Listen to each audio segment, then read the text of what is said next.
Hey, the baby seems to have something to say. Lynn, my 8-year-old niece, said this while glancing sideways at my eldest son, Kyle. What are you talking about? A baby can't talk. Kyle, thinking it's just a child's nonsense, laughed off what Lynn said, but both my sister Isabella and I looked at Lynn as if remembering something. Our grandson Liam blinked his large eyes several times and looked up at me and Isabella as if he had something urgent to convey. It's not a lie, I can hear this child's voice. Despite being ridiculed by Kyle, Lynn stared back at him with teary eyes, as if it were her mission to convey the baby's words. Ashley, my son's wife, watched this scene in astonishment. Well then, what is he saying? I'll listen, especially for you. Kyle shot a disdainful look at Lynn, a gaze far too severe for a little child. Kyle cast a disdainful look at Lynn. It was a harsh gaze, one that shouldn't be directed at a small child. I'm Jesse. I'm currently 50 years old, living with my husband Jameson, an office worker, and our dog Milk. Up until 7 years ago, our eldest son Kyle lived with us. After graduating from junior college and starting work at a factory, Kyle moved out to live independently. Kyle has always been rebellious, often disobeying us. Even when the stern Jameson admonished him, he wouldn't listen and occasionally ended up in the care of the public due to his antics outside. Each time this happened, Jameson and I would apologize profusely and scold Kyle. However, it seemed neither upsetting others nor police warnings bothered Kyle. He repeatedly caused similar troubles. As a child, Kyle was like the young boss of the neighborhood, dominating his elementary school friends. It was somewhat cute back then, but as he grew up, his delinquent behavior escalated, causing injuries and inconveniences to others, leaving us, the Jamesons, at a loss for what to do. We even considered sending him to a rehabilitation center before he finished junior college. However, when he landed a job at a respectable company upon graduation, we were overjoyed, hoping he was finally turning into a responsible adult. As a working professional, whether due to being busy or a change of heart, Kyle no longer got us called to the police station like before. Living on his own, he seemed to have taken up household responsibilities, perhaps indicating a change for the better. Anyway, Jameson and I finally felt relieved from the sternest task of parenting. It was 2 years ago that Kyle brought home Ashley, saying he wanted to marry her. Kyle was 25 then, although it seemed early for marriage by societal standards.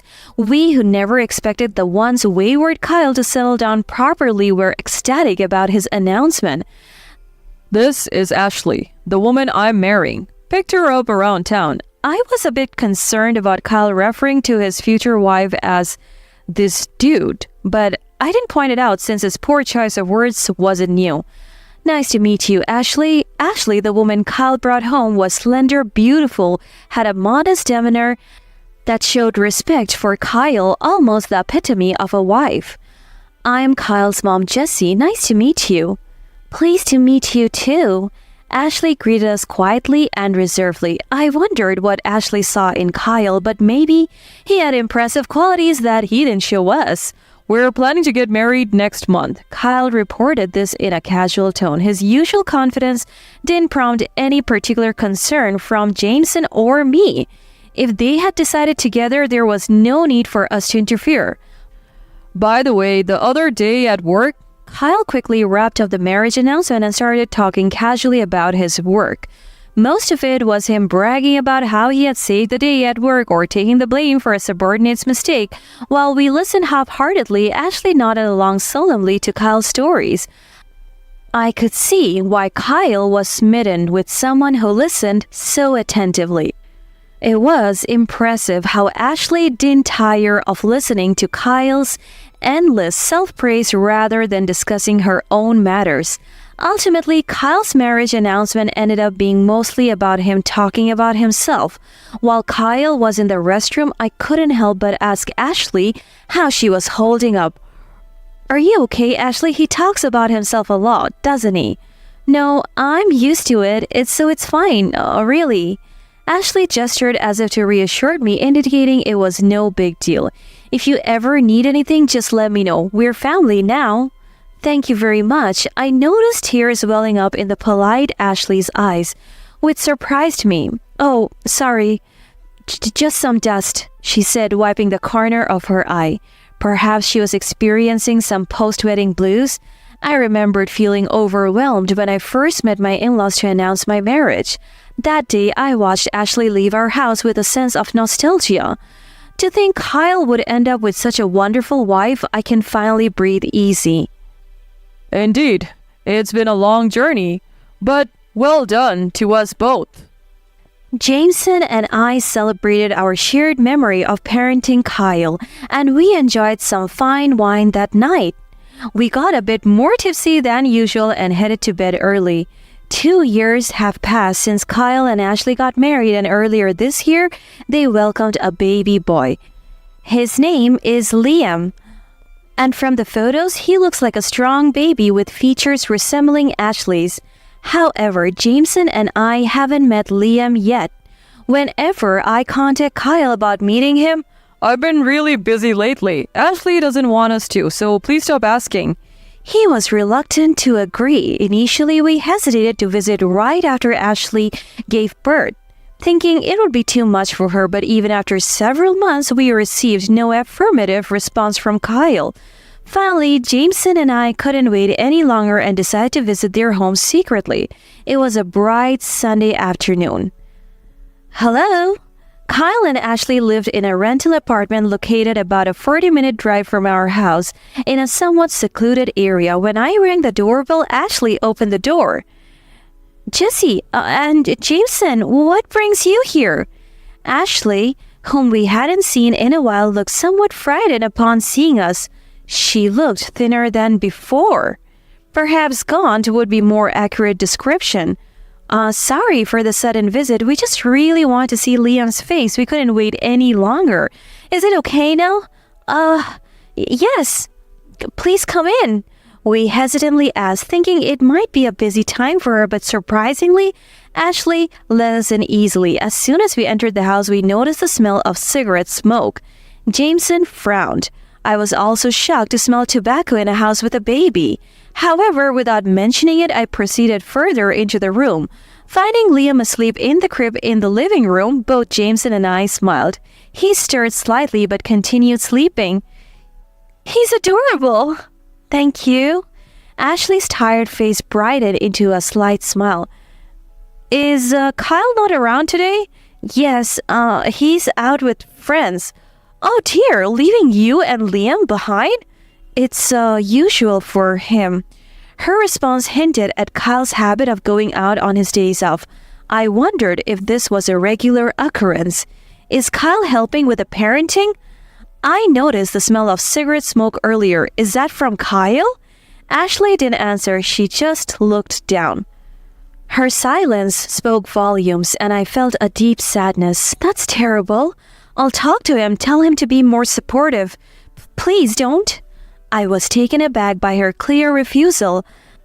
I had intended to confront Kyle about neglecting his responsibilities, given Ashley's evident exhaustion, but perhaps she saw it as meddling. I appreciate your concern, but I don't want him to think I complain. Oh dear, Ashley feared being blamed if I complained to Kyle about his behavior. But doesn't that make it hard for you? I'm fine, so please don't say anything to him. Left with Ashley's firm request, Jameson and I were at a loss for words. Understood, but please, if anything comes up, don't hesitate to talk to us. We're here to help. Thank you. I knew that Ashley had grown up in a single mother's home and that her mom was currently hospitalized. That meant aside from Kyle, Jameson and I were the only family she could rely on. I wanted to do anything I could to help make life a little easier for Ashley. Our conversation continued and my heart ached as I listened to her talk about Kyle's careless lifestyle and his terrible attitude towards her. I hadn't realized that Kyle had been treating Ashley so badly in the time we hadn't seen her. Despite Ashley's refusal, I secretly resolved to confront Kyle if he continued to behave poorly. A week after Jameson and I visited Ashley to check on her, Jameson had to work on his day off, so that Saturday, Isabella and her 8-year-old daughter Lynn came over to our house to play. I've always had a close relationship with Isabella, and we frequently get together like this even now that we are adults. However, it had been half a year since I last saw Isabella. When they arrived, Isabella and Lynn first petted our dog Milk. Lynn, who didn't usually interact with dogs, looked curiously at Milk. "Isn't she cute?" Isabella remarked. "Yeah." Lynn nodded earnestly. Then I served coffee to Isabella and Lynn, and we caught up on each other's lives. Unlike me, a housewife, Isabella worked part-time and shared some complaints about her boss. It was probably one of her few chances to vent her stress. I listened to Isabella's stories, nodding sympathetically. Meanwhile, Lynn, who had been playing with Milk, suddenly turned towards us and stared at me with her big eyes. "What's up, Lynn?" When I asked, Lynn began, "Well, you see, Milk says, thank you for always taking care of me, but she also says she wants more frequent baths. Not once a month, but maybe once a week." What? I was bewildered by Lynn suddenly speaking on behalf of Milk. Looking at Isabella, she seemed surprised, saying, "Oh dear." It's common for young children to pretend to talk to animals, but mentioning specific details about the frequency of shampooing was puzzling. Moreover, the once-a-month schedule was accurate. I did want to bathe Milk more often, but recently I've been too busy. Lynn, did Milk really tell you that?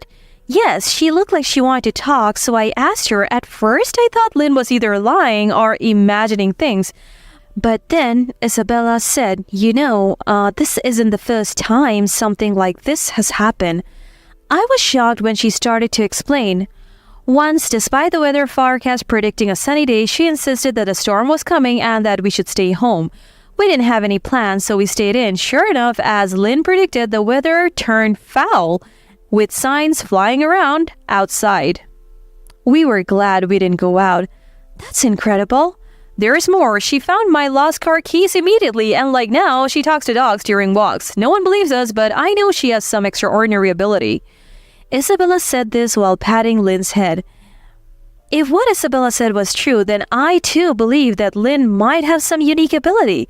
It was unbelievable, but having witnessed Lynn's ability firsthand, I couldn't help but believe it. After speaking for Milk, Lynn seemed satisfied and returned to playing with her normally. "How about you, sis? How have you been lately?" As I glanced at Lynn, Isabella's question reminded me of last week's events. Actually, I met Liam for the first time the other day. I shared everything I saw at Kyle and Ashley's home with Isabella. How Kyle left his wife and child at home to go out on Sundays, his smoking habit, and his demeaning attitude towards Ashley. With every detail, I saw Isabella's brows furrow in concern. "That's awful. Kyle has always been a handful, but I thought he was doing better recently." "Yes, but it seems I was mistaken. It's just too sad for Ashley if things continue like this." "Indeed, and worrying. How about we go visit Ashley together next time? Maybe we can help somehow? Of course, we'll let her know in advance." "All right, I'll ask her." The following weekend, Isabella, Lynn, and I visited Kyle and Ashley's home again. After informing Ashley beforehand, we learned Kyle was out again, which worked out well. However, I still couldn't help but feel uneasy about Kyle regularly leaving his family on his days off. "Hello, Ashley, sorry to come by again." "No, it's fine. It's just me and the little ones, so anytime is good." Hello." It had been about 2 years since Isabella and Lynn last saw Ashley at a family meeting, so it was quite a reunion. Lynn greeted softly, and then ran over to Liam, who was lying in bed, gently stroking his head. She seemed to like the baby. We watched Lynn's interaction and then sat down at the dining table. Ashley appeared even more exhausted from childcare and housework than before. Isabella frowned at this, her gaze full of sympathy. "How has Kyle been since then?" "No change. He yells at me to stay home if I try to go out, and he freely drinks and smokes. Whenever I try to object, he shouts. Who do you think is earning the living for this family?" As she spoke, tears welled up in Ashley's eyes. Isabella offered her a handkerchief. That's unbelievable. I feel like doing something to get back at him. I was infuriated by Kyle's appalling behavior. If only we could find some leverage against him, something that could even involve the police. Isabella muttered this, and Ashley suddenly gasped as if remembering something. It's not police related, but recently someone came to our house for debt collection. It was when Kyle wasn't home, so I was confused and said it must be a mistake, but they insisted, This is Kyle's house, right? What? That happened? Ashley, do you have any debts? No, I don't. The house is rented and there is no loan or anything like that. Isabella and I exchanged glances, puzzled about what this could mean. Could Kyle be incurring debts without Ashley's knowledge, unable to repay them? While doubt swirled in my mind, I was searching for words to respond. I lost again today. Just my luck. The sound of the front door being roughly opened, followed by Kyle's voice, made everyone's face freeze. What? Why is Mom here? Kyle, glaring at me, reminded me of his rebellious and delinquent days. I'm sorry for intruding like this. We were just worried about Ashley. Kyle was surprised to see not only me, but also his aunt Isabella and his cousin Lynn. Relieved to see only family members, he demanded Ashley bring him some alcohol. Ashley hurried to the kitchen. There's no more alcohol left. What? I don't care. It's the wife's job to replenish it when it runs out, right? I'm sorry. Ashley shrank under Kyle's arrogant demeanor like a king in his court. I couldn't help myself. Kyle, wait a minute. I shouted, but Kyle didn't even glance at me, just kept glaring at Ashley. I was searching for a way to discipline Kyle when Liam started crying in his crib. Ashley quickly looked up, about to go to Liam, but Kyle's fierce glare made her freeze in place. I exchanged glances with Isabella, trying to communicate silently for a solution. It was at that moment, it was then that Lynn, who had been watching Liam, spoke up. Hey, the baby seems to have something to say. Lynn said this while casting a sideways glance at Kyle. What? You kidding? Babies can't talk. Kyle, thinking it was just child's play, laughed out when Lynn said, but both Isabella and I looked at Lynn as if suddenly remembering something. Liam blinked his large eyes several times, looking at me and Isabella as if he had something urgent to say. It's not a lie. I can hear what he's saying. Even though Kyle ridiculed her, Lynn, with tears in her eyes, stared at him as if it was her mission to convey the baby's words. Ashley watched the scene in astonishment. Well then, what is he saying? I'll listen, especially for you. Kyle cast a disdainful look at Lynn. Such a gaze was certainly not appropriate for a small child. I watched tensely, waiting for Lynn to speak next. He says, Daddy is planning something bad.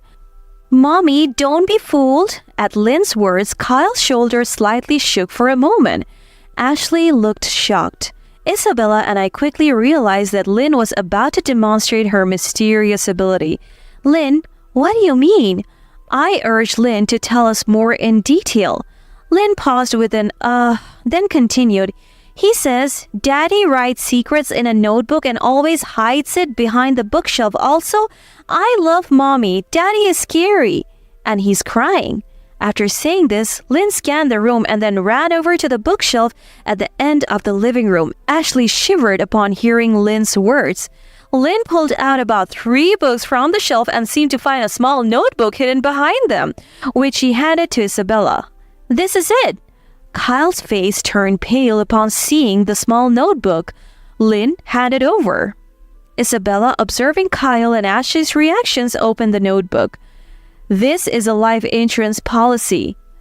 The insured is Ashley and Kyle is listed as the beneficiary? There's even a contract attached. Ashley's face turned pale. And I took the notebook from Isabella to see its contents. As Isabella had said, it detailed a life insurance policy for over $1 million on Ashley, along with a contract. I couldn't believe my eyes. Kyle, what is the meaning of this? I had known Kyle to often engage in delinquent behavior, but I never imagined he would do something so cruel to his own wife. I glared at Kyle. I wanted to confront him about this life insurance policy right away. I had to. I'm out of money. Besides, everyone takes out life insurance, right? It's not like I was planning to do anything to Ashley. Kyle rattled off excuses as if unrepentant. The story of debts Ashley mentioned corroborated his lack of money. It's pretty clear what he was spending his earnings on, even without asking. Given Kyle's habit of leaving his wife and child almost daily to go out and play, he probably squandered the money on pointless fun. Normally, people take out insurance on themselves, right? Secretly taking out a life insurance policy on Ashley and pretending ignorance is wrong. Kyle stumbled over his words at my pointed remark. Then, as if to add to the attack, Lynn spoke up again. The baby told me he said Daddy was talking to himself about stealing money from the company and getting fired, and he's planning to do something bad to Mommy to get money. What? I couldn't help but raise my voice at Lynn's words. Fired from the company? Then what had he been doing on weekdays during the day? Turning, I saw Ashley too, staring at Kyle in shock. What are you talking about? There is no proof. Kyle spat at Lynn in contempt. I stepped in front of Lynn and unleashed all my pent-up anger. Proof? Lynn has just told you everything she understands what babies see, and it's no coincidence she found this notebook. Everything Lynn says is true. You have seen the life insurance contract with your own eyes. Stop making excuses and apologize to Ashley. I scolded Kyle furiously more than I ever had before. It pained me to know that my son could do something so terrible to his wife. He had boasted about covering for his subordinates' misdeeds at work, but the real wrongdoer was himself. It was shameful and sickening that my own son could stoop so low. This is ridiculous. Kyle scratched his head and twisted his face in frustration, but it was all his own doing, and no one felt sympathy for him. My reprimand seemed to give Ashley the courage to speak up, having been silent until then. I never imagined I was being treated so terribly. I don't want anything to do with you anymore. Pay off your debts yourself. Goodbye. Ashley left those words behind, grabbed Liam, and rushed out of the house. We watched in stunned silence. With Ashley gone, Kyle, this is a joke. He muttered in complaint, but after being thoroughly scolded by Isabella and me, he finally slumped his shoulders. Although it was an unexpected turn of events that Ashley left, I felt it was good that Kyle's misdeeds were exposed. Looking at Lynn, she seemed to have said all she wanted to and appeared content. I'm hungry, she said, stretching. Shall we go get something to eat? Well, we'll be heading off now. Isabella, Lynn, and I left Kyle's house. It wouldn't be surprising if debt collectors showed up at this house at any time. I wasn't Ashley, but I also thought I would never return to this house again. Why? Kyle was still yelling as we closed the front door, but we ignored his pathetic voice and left the apartment. A few days later, worried about Ashley, I contacted her. Sorry to worry you. I have gone back to my grandparents' house. Please, feel free to visit Liam anytime. Hearing that she was safe brought relief. Ashley had sent divorce papers to Kyle soon after that day. Kyle was initially reluctant to agree to divorce, but when Ashley firmly insisted she wouldn't let him see their child unless they divorced, he finally gave in and the divorce was finalized. Ashley mentioned she had returned to her grandparents' home as her mom was hospitalized and she was looking for a job. She planned to enroll Liam in a childcare center soon. Kyle's difficult days began thereafter, working as a part-timer every day to pay off his debts. Initially, he begged Jameson for money, but after hearing the full story, Jameson became furious. Don't ever come back home, he scolded Kyle harshly. As a result, Kyle stopped asking us for help. I don't feel sorry for him. He brought all this upon himself. As for me, just like Ashley suggested, I occasionally visit her grandparents' house to play with Liam. Despite the hardships Ashley endured because of Kyle, she and her family graciously welcomed us, including Isabella and Lynn, without any resentment. I can't help but Respect Ashley and her family for their openness and kindness. Lynn, do you know what Liam just said? Yeah, I'm happy to play with mommy and the grandparents. Really? That's wonderful. Ashley, who was oppressed by Kyle, turned out to be a genuinely nice, courteous person. That's why she still treats us without any prejudice. For me, this was more than enough.